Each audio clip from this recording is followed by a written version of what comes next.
Previously on the Josh Zodiac Podcast. Here's what's happening, really. WWE PR is like, hey, guys, we fucked up. Maxine really's not really supposed to be champion. Yep, that's she's not getting the fucking pop. She's not getting this. She's not getting that. She's hot as fuck. Let's just stick her on the fucking calendar and, have somebody else have this strap. Oh, wait, Becky's still there. Becky still wants the title. Let's give it to Becky. Anybody else want the title? No way.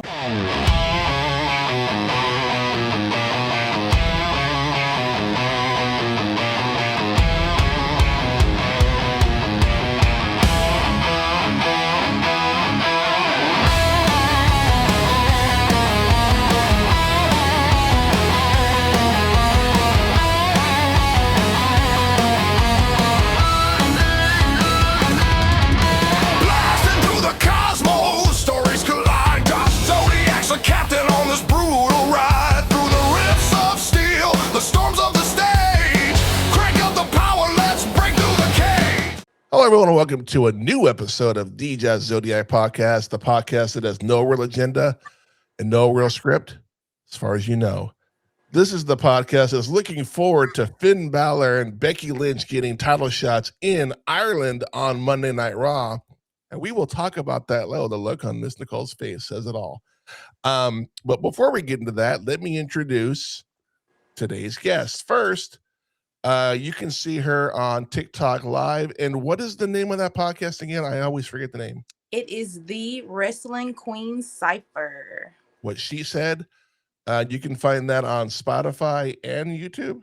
Spotify, Apple, YouTube, Twitch, and it's at Ladybug Wrestling. There we go. You can find all that. This is one of the people on that show, Miss Nicole. Hello, nice to see you again after doing the live last night on TikTok. Oh, yeah. It was a lot of fun. 3 hours worth of fun. It's always fun. Wrestling is always fun. And, of course, the creator and the host of the Charles Richardson Show, none other than Mr. Charles Richardson. Sir, how are you today? Living the dream, folks. There it is, folks. Living the dream, which can be taken a lot of ways, but the peace sign says it all for me. It was a weird week in WWE this week where SmackDown was the better show than Raw, at least in my opinion. Everybody may have their own opinion, but I felt that SmackDown for the first time in a very long time was the stronger show. But before we get into all that, our top story today is going to be, Adam Pearse. I think he might be in some trouble. If you didn't see it on Raw, Adam Pearse informed Paul Heyman to tell Braun Breaker to stay home if he was in a foul mood. Braun showed up anyway and just broke all kinds of hell, prompting Pearse to get in the middle of all of it. And he even put his hands on Braun, which set Braun to a whole new level. With that said, Miss Nicole, I'll go to you first. Are Adam Pearse's days as Raw GM numbered after that incident? Hell no, he ain't did nothing to Braun. That little punk ass turn. What was that? Where else did he touch him?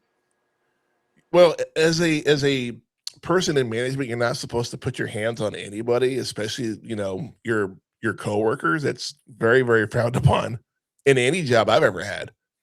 So I'm just saying. I mean, unfortunately, but however, how many times Adam Pearse got his ass whooped on there? I'm pretty sure quite a few times.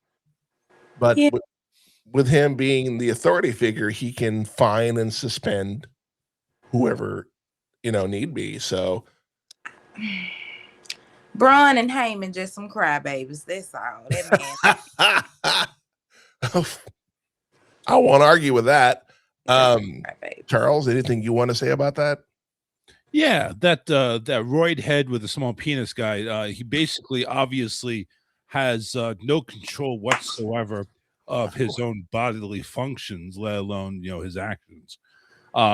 So when you go ahead and you fed by a pig, Paul Heyman, he's a walrus, actually. No, walrus, whatever the fuck it is. Who cares? It's small Orica. Yeah. Orica. It's listen, somebody's gonna have to put some hands on somebody. And unfortunately, the hands had to be put on the Roid man. So obviously, I don't see anything wrong with that because he was told one thing, disobeyed that order. And so Adam Pearse is like, hey, listen, you little punk ass bitch. What's the matter? Your wife throw you out of the house because you couldn't please her anymore? I apologize. This is not the place to do it. Vince McMahon's not here. He can't give you any tips on how to go ahead and molest the young ladies anymore. So please go back home. And that's what he did. Just go back home. Just pushing, and he was pushing them in the right direction to the exit. So obviously, if you want to really take a look at it from that point of view, basically he was just showing him where the exit was. That's an authority figure of how to do things. And of course, security is basically, a freaking circus joke in WWE. Oh yeah, of course. Nope. You have 12 guys trying to hold down a wrestler, and magically appears, he breaks free, and the fight keeps happening. So of course, you have to take matters into your own hands, quite literally. But here's my thing. When I say that Pearse put his hands on Braun, I'm not talking about the back. I'm talking about in the ring when all hell was breaking loose. Pearse turned Braun around and put his hands on him before Braun ever put his hands on him. Right, exactly. Now he told you not to bring your ass in there. But here's the thing: how do we know that Paul Heyman even told him not to come? He probably didn't. I mean, so exactly. That's not Pearse's fault. It was recorded, by the way, with some very intelligent camera people. It was recorded that, hey, listen, I'm telling you to keep small dick away and keep him home. Unhinged ass puppy dog. Exactly. You see this in sports, in the NBA and the NFL especially. They don't catch the first dude; they catch the second dude, and we all saw what Braun did. I'm just saying, agree with the beautiful lady up here and say he did nothing wrong. See, I disagree, and even when Paul Heyman pointed it out, I think Adam Pearse is. We're going to see a new Raw GM sometime this year. If it's not before WrestleMania, it's going to happen probably around SummerSlam. We're going to see somebody new in that particular position. Could it be John Cena, who signed a 5-year deal outside of the wrestling? Maybe. We don't know. I would love to see John Cena as the GM. That'd be hilarious. Yep. But for the time being, I feel like Braun's suspension is a little bit warranted, but I feel like Adam Pearse is more to blame than Braun. That's how I look at it. They're going to intimidate him so much. Oh, they are, because they know they can do it. That suspension on him. Well, Mr. Zodiac, I think we're going to disagree to disagree. Oh, no. And that's the beautiful thing about wrestling is that we can have a difference of opinion. Mm-hmm. Somebody on the show doesn't like Becky Lynch. At all. But somebody on the show doesn't like Jey Uso. But you know what? We keep it friendly. And Except when you talk to me about Becky Lynch. Well, you're just a dick. Big one, too. A big gray dick. Damn. But anyway, moving on, the main event of Raw, we saw Gunther beat AJ Styles, but with some controversy. Gunther apparently tapped out, but the ref didn't see because it was on the opposite end. And AJ got up, did his thing, and then Gunther low blowed him. Again, the ref didn't see it. It's not a foul if the ref don't see it. And was able to secure the win. Charles, I'll start with you. Did Gunther tap out, or was this all part of a plan to get AJ off his guard and to secure that win? Let me ask you a question. Did the ref call Gunther tapping out? He did not. And he did not tap out. There you go. See, that's what I'm saying. It's cut and dry. Did he tap out? Did the bell ring? Did the whistle blow? No. Nope. Did not. Match continues. Agreed. I Miss Nicole has the difference of opinion. I want to hear it. Let's hear it. I can understand you setting him up to be this. I'm gonna put them all down. I'm gonna retire everybody. I'm gonna do this. I'm gonna do that. But everything you're seeming to do, we've already seen this shit. So what I would want to do, like, because this him and AJ is just the beginning. Oh yeah, of course. We're gonna have 50 more thousand matches for them, unfortunately. Oh yeah. And this is all because AJ's not gonna be happy that he lost to Gunther. Yep. However, the tap out, yeah, he tapped. I don't care what nobody say. You tap. I saw you tap on the camera. You tap. But then again, like we've said it before, and even with bringing up the Becky Lynch win the week prior, if the ref doesn't see you cheating, it's not cheating. It's no blood, no foul. And I get it. Becky dumbass just used to doing shit like this. Oh, how dare you! But I get it. Gunther is the bad guy. Gunther is doing the most heelish things he can do to piss the crowd off. He playing the fuck out his character. I can't say that. Yeah, he's I can say that. And as somebody who plays a heel in the promotion that I'm in here, he's doing a great job, and I see zero fault in what he's doing. It's making people hate him. People are booing him. And we talked about this on the Wrestling Rewind when we filmed it on Friday, is that if you're a heel and they're cheering you, you're not doing your job properly. Right. 100%. Right.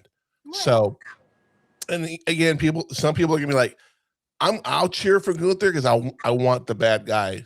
I want him to retire AJ and Brock and whoever else gets in his way. Can we just give Gunther somebody his own size though, and stop letting him beat up on the little people? AJ's about the same size he is, actually.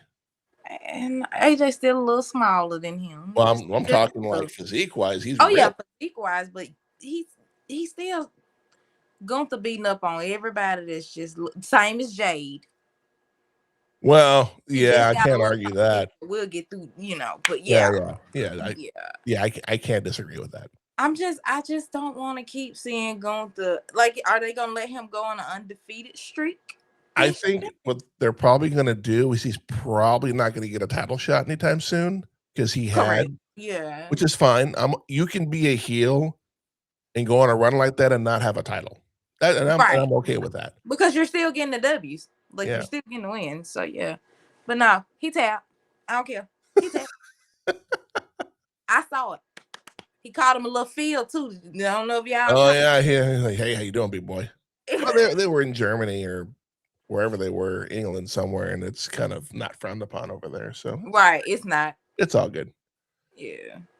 Looking ahead to Raw on Monday, which will be in Belfast, Ireland, we will have not one, but two native Irish peeps with title shots. It'll be Finn Balor versus CM Punk and another match between Becky Lynch and Maxine Dupree. I will say personally, I am so done with the Maxine-Becky rivalry. This will be the sixth time they've wrestled on television. I'm over it. I'm done.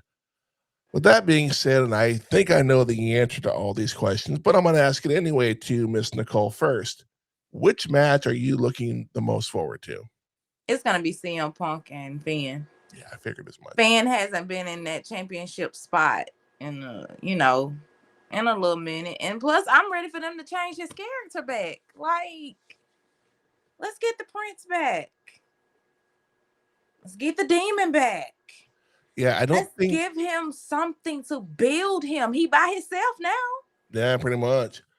I don't see the Demon coming back anytime soon. If you listen to Cody's podcast when he had Finn Balor on last week, he talks about why he does. I haven't listened to it. I've just caught little clips here, but there's reasons why the Demon doesn't come out anymore. But yeah, you're looking forward to Finn Balor, and I agree.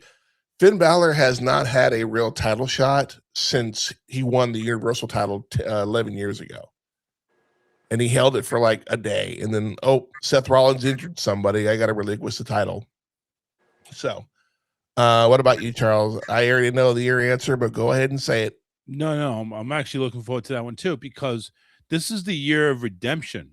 Drew McIntyre's been waiting for one. Yep. Finn Balor's been waiting longer than Drew's been. Yeah, if anything, anything for his character except sitting backstage playing 2K25, Exactly. I think he needs to go ahead and get back to the winning ways, get back to being the prince again. I agree. Even if it is the prince of the Judgment Day, which sounds pretty sweet to me. Yeah.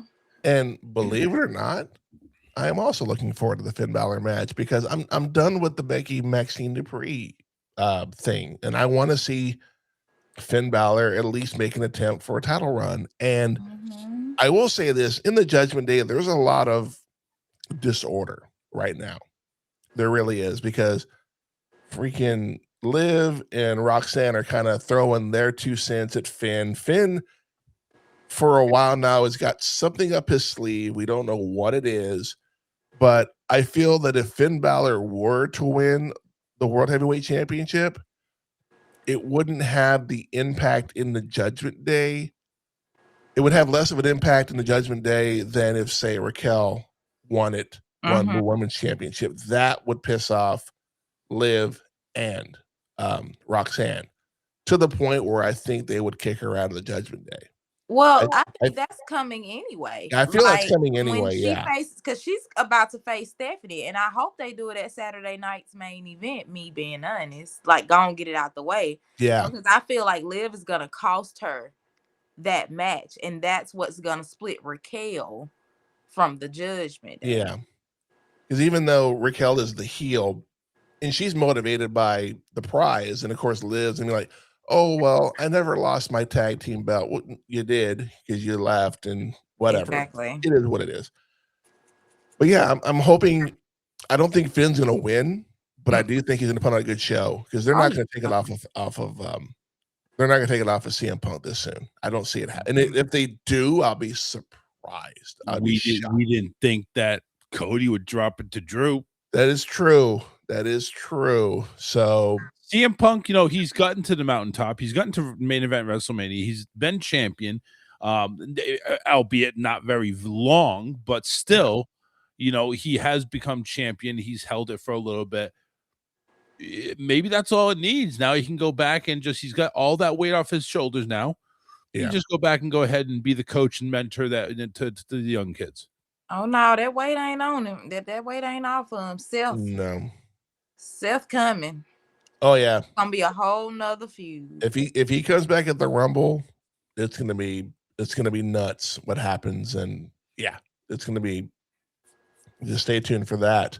And this next topic, I'm gonna give some credit to Mystico's friend Slim, because he brought it up in the live, and I'm like, you know what, that's not a bad topic to talk about. I had kind of an idea of what I wanted to say, but he threw out the idea. So credit to Slim. Thank you, sir. Shout out to Slim. Drew announced that the contract Cody signed for that 3 Seasons of Hell title match had a no rematch clause in it. So Cody has declared himself for the Royal Rumble, and there's no shock on that because we all saw that coming. Now, Charles, I'll ask you first. Does he become a 3-time Rumble winner, or do we need to give it to somebody else this year? No, he does not become a 3-time Rumble winner. The reason he'll probably be in the he'll probably finish in Cena-like form, just on the other end. Yeah. But no, I think it needs to go to somebody else. I think we've had enough of Cody. Even though he's a great champion, he's a great wrestler. He's basically the face of the place. But I think right now, where it's at, he can go ahead and get another way, kind of like CM Punk did. He doesn't have to go ahead and win the Rumble. He can go ahead and build his way up. But no, I don't think Cody gets number 3. Mr. Cole, anything you want to add to that? Cody Devontae, right? I would like to see. I don't want Cody to win the Rumble, but I would like to see him maybe win the Chamber. See, always another way. Well, exactly. He did the same thing last year. Right. He doesn't have to win the Rumble. We don't need a third. We don't need that. Now, I'm a Cody fan, but I don't want to see him win for a third time. Give it to somebody else. But maybe Elimination Chamber, because if he loses the Rumble, he's going to have that mindset of, I need a WrestleMania match. Yeah. Agreed. And that's going to be one of his ways to get in. If he can't win the Rumble, he's going to have to win the Chamber.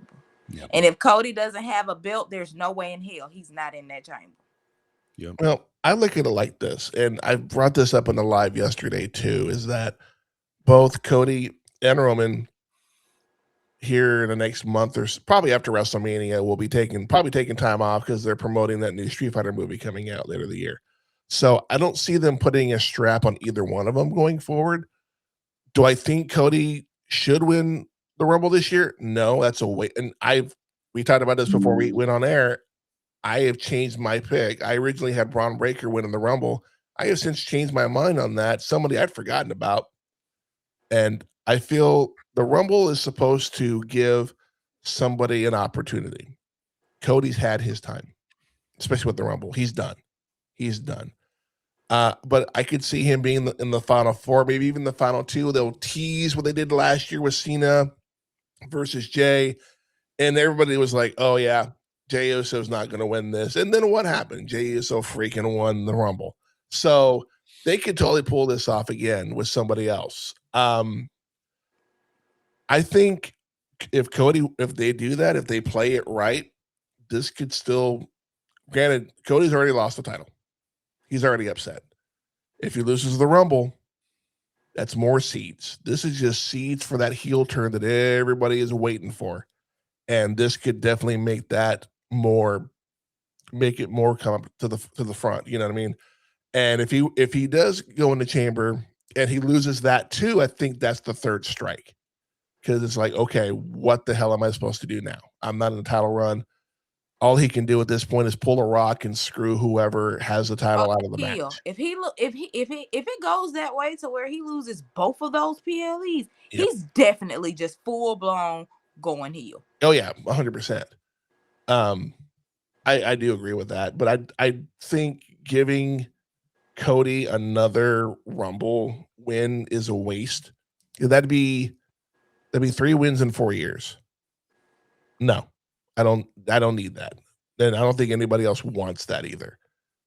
And if you heard what Cody said on SmackDown when he said, I was a champion of the company, but I wanted to be the champion of the people, and they booed him. And I'm like, bro, that speaks volumes right there. That Cody is slowly becoming John Cena about 10, 12 years ago, where they're forcing it down our throat.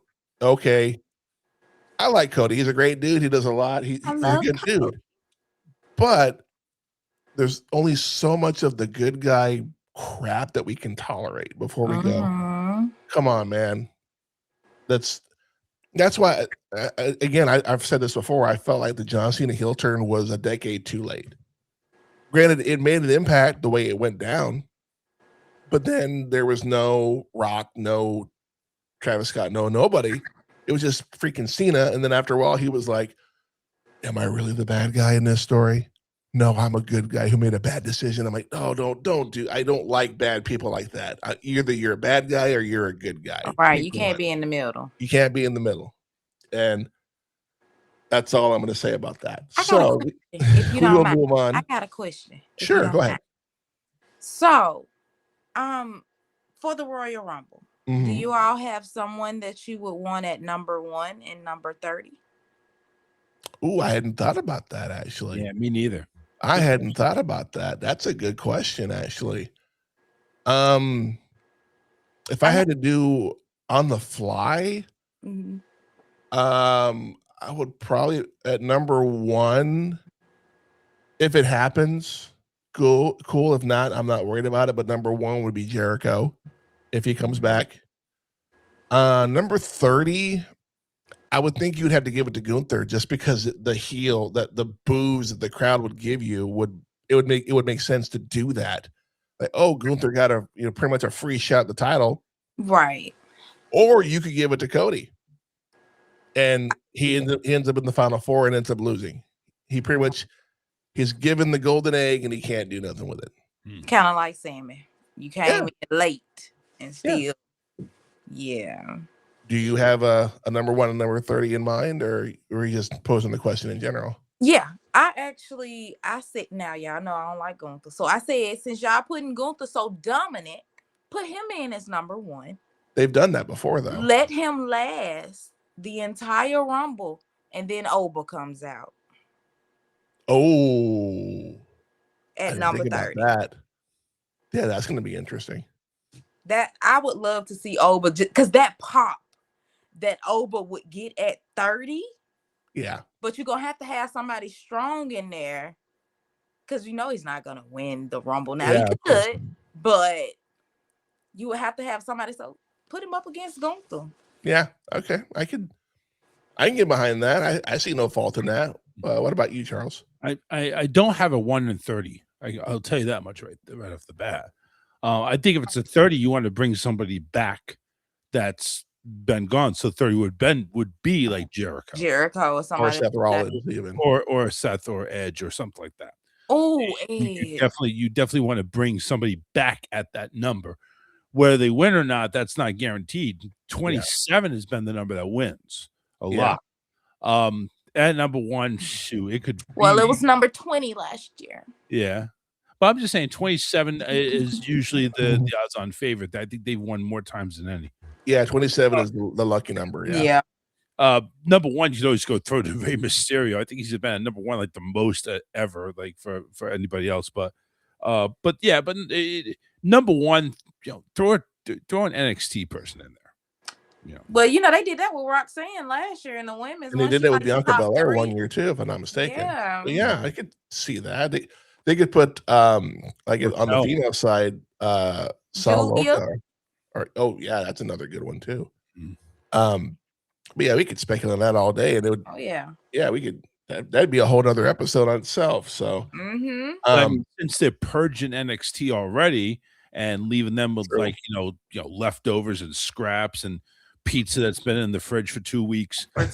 Yeah. Like go ahead, just throw them all in there. Have a whole NXT Royal Rumble. You know what? They could do it. They need to do something with NXT. I mean, y'all letting some of them come to the Rumble, but I can tell you this: NXT has a live that comes to Birmingham the same night as the Rumble, so we know a lot of them are not gonna be there. Yeah. Interesting. That's a valid point. Moving on to our last topic. We now have our participants for the number 1 contender match for Drew McIntyre's. Is it the Undisputed Belt? Is that what they're calling it now? Yeah, WWE Undisputed. They changed the name so many times. I forget. Well, they don't know the name of it. They call it wrong every time. I know. I mean, I know the Raw is the world heavyweight. I can get behind that, but it used to be the Universal. Now whatever. But with that being said, we have our 4 combatants for that match. We have Damian Priest, Trick Williams with them lemon pepper steppers. I love that line. It is so cool that I can get behind that. I don't like lemon pepper wings, but I can get behind that. Them lemon pepper steppers. I'm more of a mango habanero kind of guy when it comes to my wings, but I can get behind it. That's too hot. No, not too hot at all. Sami Zayn, and we got the Viper, Randy Orton. Ooh, all right. That's Randy Ronderos. Now, Miss Nicole, who is your pick to face Drew McIntyre at Saturday Night Main Event in a week? Well, they'll fight him at Royal Rumble. So I'm saying, who do you think is the winner of the number 1 contender? So you're picking Sammy, okay? I'm picking Sammy. Picking Sammy, okay. Any reason why? I just think he at least deserves a title shot, even if he don't win. God, y'all let the man keep the U.S. title for 3 seconds, like 3 seconds. Like, give that man something. It would be nice for him to actually beat Randy. Trick attacked him, so it'd be nice to beat the hell out of him too. Yeah, true. And Damian, they just had to put him somewhere. I'm just gonna be honest. Yeah, and again, I've said this before. I don't think Damian did have that Money in the Bank cash in, but I felt like that title run just wasn't what it could have been. Exactly. And I think they needed to put him back at the mid card level again. and then work with him, put him in the U.S. title picture for a minute. Mm-hmm. See what they can do with that. Anywhere. They need to put him somewhere. Or get him a tag team partner. Obviously, they don't need to put him anywhere, but it's like, damn, like, what is he doing? Nothing. Not a damn. I think he's doing less than Jade, and that's saying something because Jade hasn't had a title defense in what, 66 days? Right. Something like that. Somebody on social media pointed out that she's had more hair changes than title defenses. And I'm like, damn, that's not wrong. She has though. No. Yeah. But the outfits are on point though. But No disagreement here. So you're picking Sammy, as my voice cracks. Charles, who are you picking? Picking Sammy. The reason I'm picking Sammy though is Wow. because at the beginning of this whole run, Sammy voiced very clearly that he wants to be champion. Mhm. Didn't really have anything. Nobody said anything about that with Priest. Nobody said that to Randy. I guess Randy did say it a little bit. Yeah. And Trick obviously is a newcomer, and he's still wetting the diapers. So so honestly, it would really come down to either Sammy or Randy Orton, and I think Randy Orton would be nice.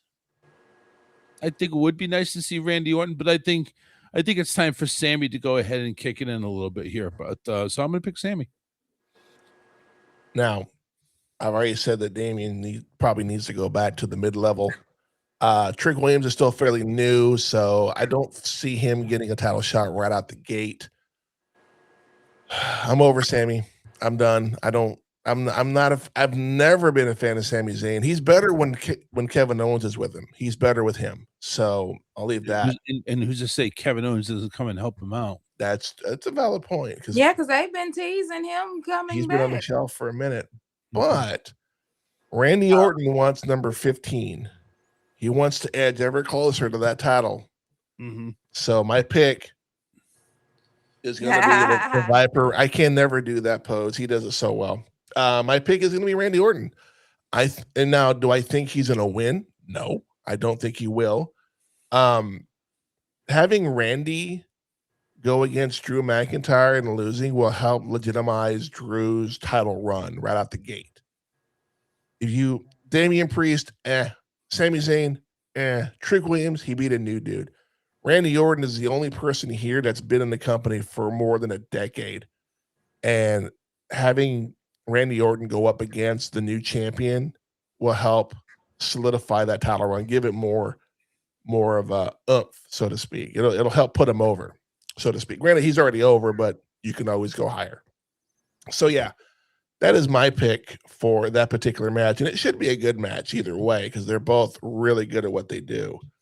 And with that being said, last week we talked about the Rumble. We did our early picks last week to remind everybody. Miss Nicole picked Roman Reigns and Bianca Belair. Charles picked Braun Breaker and Bianca Belair. And I had picked Braun Breaker and Alexa Bliss to win their respective Rumble matches. That being said, I have made a change to my pick, but I figured why not ask you guys if you have made a change as well? So we'll start with you, Miss Nicole. Are you keeping Roman and Bianca, or is there somebody on there you want to substitute in there after some consideration? I'm going to keep Bianca because I need her to pick Jade. I need that Jade versus Bianca match. Okay. And I'm going to keep Roman because I need a Roman and Drew match if he's not going to lose this belt. Fair. Okay. Charles, are you going to change anything, or are you going to keep it the way you have it? No, I'm going to keep it the way I have it. If I had to change it would be on the men's side, and that would be either whoever doesn't win this fatal four-way, Drew McIntyre, Sami Zayn or Randy Orton. See, I went outside the box on this one. I'm keeping Alexa Bliss in there. Although I feel like Asuka kind of got screwed the time that she won it when she tapped out to Charlotte Flair, and she had like that 300 and some odd match streak, and it ended on a tap. I'm still angry about that. And that was almost a decade ago. But there is somebody in the company that we haven't seen on TV for a minute that is so over with the crowd. And I don't even know if I have the words to describe this guy. This dude is so over with the crowd. He deserves a shot. He had a title run earlier. I think it was last year or the year before. I forget which one it was. But he deserves to win the Rumble. I'm not saying win the title, but at least give him an opportunity. And of course, I am talking about L.A. Knight. That's where I'm at. L.A. Knight needs to win the Rumble. It seems like that's really the only easy way for LA Knight to go ahead and get in and slip by everybody, I guess. Yeah. Now, if they want to do it to where he goes in the Elimination Chamber, that's fine too. But I feel that if anybody should be going for a title run, it should be LA Knight. He has paid his dues. You know, if you're going to pull, and no disrespect to Jey Uso, but if you're going to give somebody a push based on how the crowd is with said character, that should have been LA Knight last year because he's way over the crowd. So yeah, he's still over. Oh, big time. And let me ask you a question, guys, on this here. The fact that now the Elimination Chamber is pretty much another Royal Rumble, winner gets a title match. Mm-hmm. Yeah. Does that dilute the Rumble a little bit? I don't think so, because now you got to remember there's two champions now. You have the Raw champion and the SmackDown champion. And not just that, they do it for the men and for the women as well. The Rumble winner gets to pick who they want to go up against. And then whoever the chamber match winner is pretty much gets the other champion. Right. So I don't think it dilutes it in any way. If anything, it gives another person another opportunity to go for the title. Yeah, I don't think it dilutes it, but the thing about it is I need them to switch it up. Everybody who wins the Rumble, they go for the world and never the undisputed. And everybody who wins the chamber, they always go for the SmackDown belt. They need to switch that up this year. Like off the wall. Like whoever wins Rumble needs to choose the Raw champion. Well, usually if it's a SmackDown superstar, they'll go 9 times out of 10 they go to their brand. Yeah. Mm-hmm. Now if they were to do another draft this year, which they haven't talked about it. They said they're not. Okay, then that's fine. They're moving away from it, which is why they're bringing the NXT people up how they are. That makes sense. The draft shouldn't happen every year. It should happen every couple of years. ESPN wanted to do it some kind of other way than what WWE wanted to do. ESPN can go to hell with their prices. They can go straight to hell. But yeah, again, I don't think it dilutes it. I think it just gives it gets 4 because you have 2, a man and the woman that win the Rumble, and then a man and the woman that wins the chamber match for said. They should probably do that for the Intercontinental belt too. I think that's definitely a prestigious workhorse, and they've done it before. They did it in the chamber back in 2015 when Ryback won it after Daniel Bryan had to relinquish it. So it doesn't have to be just a number 1 contenders match. There can be a title on the line. So let me ask this. So since you said LA Knight, mm-hmm. Are we gonna ignore the fact that he got put through that goddamn window shield, and he still got beef with Division? That was him, wasn't it? Yeah, I totally forgot about tsunami. That. You know what? Number 30, LA Knight. That'd be good. Yeah. Or 27. You know, and there's been rumors that they want to repackage LA Knight, and I'm like, why? It's not broke. Don't fix it. Right. Seriously, keep it the way it is. Right. We don't need to repackage. That could be TKO wanting to rock the boat. Yeah, probably. And Rock being the key word. Mm-hmm. Yeah, Rock needs to just shut the fuck up. If you're not going to show up and help a heel turn, then you need to stay in your office and shut the fuck up, sir. I love The Rock. I'm a big fan of The Rock. But this corporate Rock that we've been getting lately, I'm like, dude, fuck off. Exactly. Seriously. and the Rock, if you're listening, I'm watching you, buddy. I'm just as big as you are, my friend. I will not back down. Right.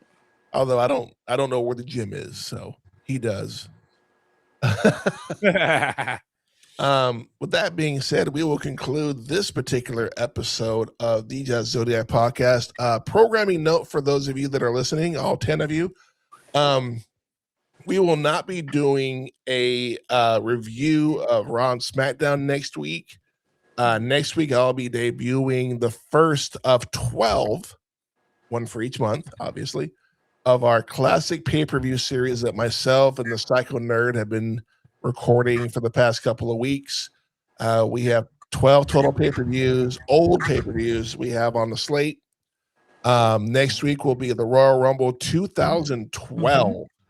And if you haven't seen it yet, spoiler alert, Sheamus wins. But it's a matter of how. So, but we'll definitely be back the week after. I will put out our predictions for the main event once we have the card totally official. I think we only have 2 matches so far, and they usually do 4. So once we have that, I'll put that information out.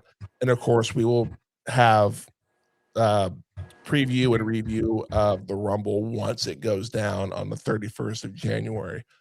With that being said, Miss Nicole, you want to promote your socials?